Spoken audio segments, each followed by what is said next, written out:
everyone, Miss Carrie here from Miss Carrie's Creations with another design team project for Bramble Fox. Today I'm going to be creating a simple linear layout with a mix of Bramble Fox perspectives and paper snips from the summer collection. I'm also going to be using this fun new stencil from the August Fox Box. I have this great photo of these three enjoying some time together in the summer, so I want this page to be bright and playful. I was inspired by this I love summer circle on the paper snips and the color of these phrases. So I've grabbed some patterns and ephemera from this Felicity Jane collection. I'm going to be pairing it with these summer accessories perspectives and the Life is Good title, which are going to be great little embellishments to add to the page. This is going to be a simple linear layout with a photo and some smaller elements trailing down the page. I've already added a little strip of pattern paper on the left side, and I'm going to start to figure out where I want the main pieces to go. Now that I know where all the larger pieces are going to be placed on the layout, I'm going to mark these off with a pencil so that I can create a stenciled background. I'm going to be using this stencil from the Bramble Fox Box, which reminds me of sun rays, and I'm going to add a little bit of color just so that it peeks out from behind everything.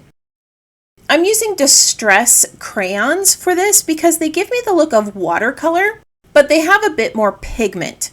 I've just scribbled a little bit of color onto my glass board and then added a little bit of water and applied the color through the stencil with a flat brush. I want the brush strokes to show, so this is going to be more of a dry brush technique with very little water. Now I'm just using plain cardstock today, no mixed media cardstock, so I definitely want to keep the water to a minimum. Not only is it going to give me those lovely little brush strokes, but it's also going to keep the paper from buckling up as it dries. Now this stencil is designed to fill the in-between spots. So I'm going to line it up and use a soft yellow color in between the blue rays. Again, I just scribbled a little bit of color onto my glass board and used that flat brush to mix a little bit of water with the pigment so that I could add the color. So I've gone ahead and added all of that beautiful yellow hue, and now I'm going to come back with the soft spruce color and add a few little splatters.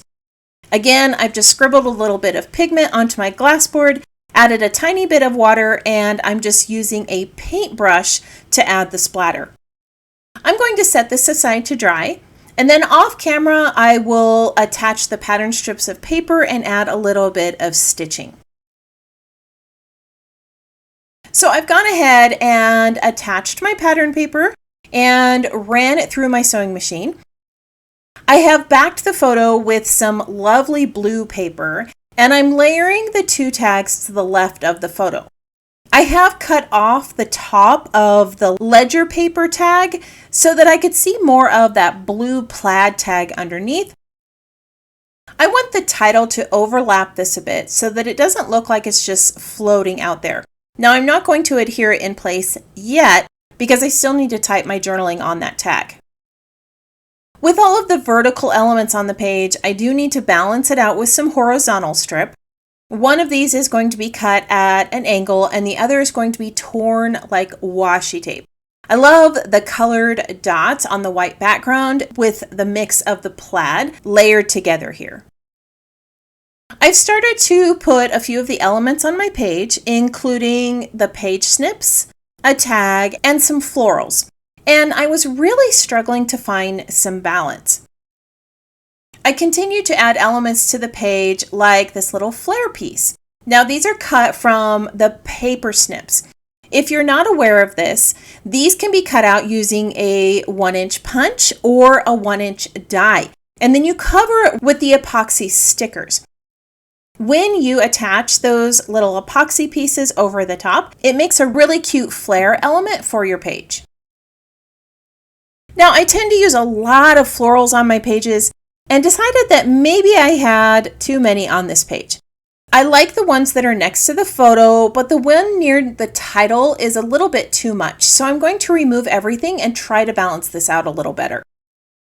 I love the yellow color from the stenciling and that little lemon on the flair because they go with the lemon in the drinks and the lemon pattern on his shirt. The ephemera kit has a few bits of fruit, like a lemon, that matches the flair and the shirt. And then there's also this little peach, which matches the camera. At this point, I need to highlight the title a little more and start balancing out my clusters. I'm going to add a label behind the word together, which I cut from the paper snips, and that's going to help the title stand out a little bit more. I'm going to work my way down at a diagonal to that little tag that I added. This is another horizontal piece that I'm layering with the lemon, an ampersand, and some paper snip pieces so that I can bring all of the colors from the title to this area of the page. Now I'm going to go back up to the title and add some more colors and pattern to give it some emphasis. I'm grabbing that sweet little sun perspective to bring in some yellow, and I'm going to top it with a heart that's the same color as the title. So now it looks like these two pieces belong to each other. I'm going to use these photo corners like arrows pointing to the title. These bring in some of that orange pattern to the title, and they're forming a nice visual triangle with the florals and the tag. Now I'm going to focus at the base of the page and add just a little bit of color to that area. I've already placed that peach and the camera perspective here, but I need to bring in some blue and yellow. I've cut apart a pocket card, and I'm going to use the little yellow strip like a label, and it's going to be an anchor point on this page. I'm going to bring in this ticket that says loving, which is going to bring some blue to this area, and it also matches the theme of the photo. And once I layer the camera perspective over the top, it brings the colors from all of the other clusters into this corner. Near the top of the page, I'm just going to add a few more hearts to match the other hearts of the page and another paper snip cutout that says Fun Days in a lovely yellow color. So when you take a look at the design, you're going to be able to see the orange, blue, and yellow colors starting at the top, and then it works its way down vertically to the base of the page. And in each of the clusters, I've been able to add those three colors that are part of this summer design. Now at this point, I felt like I needed some dots or some gems. And I remembered that I had these cute little lemon confetti pieces in my collection. These little clay lemons and pale yellow confetti go perfectly with the other elements on the page, and they really give it the feel of summer. All right, I'm going to add a few more finishing touches to this layout, and then I'll show you the finished page. Now off camera, I took a look at the layout and it just felt like it needed a frame. So I ended up backing this page on some lovely grid paper in that orange color. And this frames the page and makes all of those elements pop. I also added some more stitching to the layout and some twine and ribbon to the tag elements. I love how this page came together with the stenciling, the patterned papers, the perspectives, and the paper snips. This orange, blue, and yellow color combination is not one that I use very often, but it was perfect for a summertime photo. I honestly wish I had added some more stenciling to the background because I love that soft color behind all the elements. I think my favorite part of the page is that little lemon flair I created from the paper snips and the clay lemons. These brought a great summery feel to the layout. I want to thank you for joining me for another scrapbook page project. If you would like to see more of my projects, you can visit my channel or follow Miss Carrie's Creations online. I hope that you have a wonderful week, and I can't wait to see what you create.